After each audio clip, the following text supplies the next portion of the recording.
Konsorsium Ilmu Komunikasi Perguruan Tinggi Berbadan Hukum selenggarakan pertemuan Jumat 22 November di Fakultas Ilmu Komunikasi Universitas Padjadjaran. Sebanyak 10 perwakilan PTNBH membahas sejumlah agenda, di mana agenda utama tersebut menyusun kepakaran guru besar komunikasi dan lembaga akreditasi mandiri bidang ilmu sosial politik, administrasi dan komunikasi atau LAMSPAK.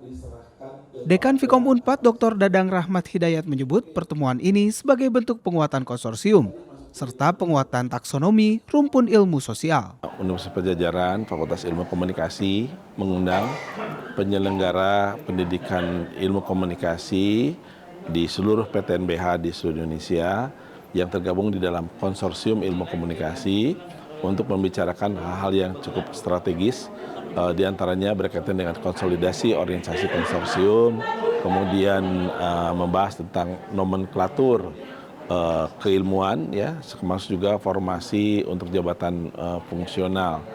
Kita mendiskusikannya dalam konteks mengkritisi sekaligus juga memberikan solusi kepada pemerintah dan Mendikti untuk adanya nomenklatur yang sesuai dengan taksonomi, sesuai dengan rumpun ilmunya, begitu pula dengan formasi untuk jabatan fungsional khususnya untuk guru besar, karena yang ada di sana belum betul-betul mengakomodir sesungguhnya kepakaran atau kekhasan atau keahlian dari guru besar yang nanti akan diusulkan atau yang sudah menjadi guru besar.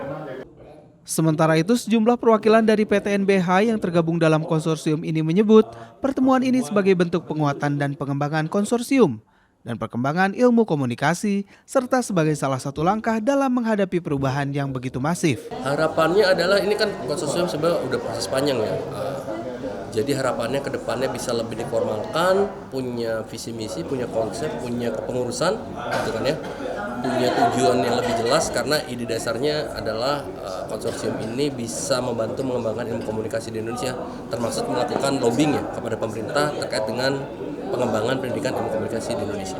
Seputar isu organisasi ya, memformalisasikan organisasi sambil membuat rencana ke depan di tahun depan supaya bisa diwujudkan kongres pertama atau musyawarah pertama konsorsium ilmu komunikasi. Sebenarnya merapatkan barisan ya untuk menghadapi tantangan yang sangat cepat dan masif gitu. Jadi perkembangan ilmu komunikasi itu sangat masif dan cepat sekali. Dan kalau itu tidak direspon dengan baik, itu kita kedodoran. Bukan cuma jurusan atau fakultas yang menaungi ilmu komunikasi, tapi mahasiswanya juga.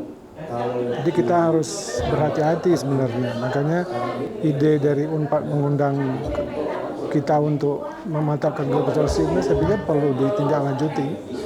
Jangan karena periodik ketemu, mungkin sebulan sekali. Kalau nggak bisa luring ya daring, kemudian bisa saling mengerti apa yang kita hadapi dalam sekarang. Misalnya soal AI aja itu sudah jadi banyak persoalan. Belum lagi soal digitalisme, misalnya digitalisasi. Belum lagi mahasiswa sekarang yang kurang gairah membaca misalnya. Padahal kalau mereka nggak membaca ya apa yang bekal mereka menghadapi perkembangan yang sekarang ini. Jadi kalau saya sangat senang ada pertemuan gini, saya pun datang dari Jogja untuk ikut berpartisipasi lah.